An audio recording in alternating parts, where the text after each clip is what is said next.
Hello दोस्तों, तो हम आज बात करने वाले खेसारी लाल यादव जी और शिल्पी राज का बहुत ही ज़बरदस्त बोलबम सॉन्ग के बारे में, जिसे गाए हैं खेसारी लाल यादव जी और शिल्पी राज, और लिखे हैं अखिलेश कश्यप जी, और और साथ दिए हैं रतन राजगुरु जी। ये दोनों, अखिलेश कश्यप जी और रतन राजगुरु जी, इस गाने को लिखे हैं। और संगीत दिए हैं रोशन रॉक जी।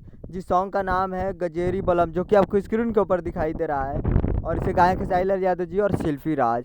और ये आने वाला है गर्दाफार भोजपुरी यूट्यूब चैनल पे, गर्दाफार भोजपुरी यूट्यूब चैनल, जो कि नया चैनल है। और कल सुबह में गर्दाफार भोजपुरी यूट्यूब चैनल पे ये सॉन्ग को रिलीज़ किया जा रहा है, गजेरी बलम, जो कि आपको स्क्रीन के ऊपर दिखाई दे रहा है।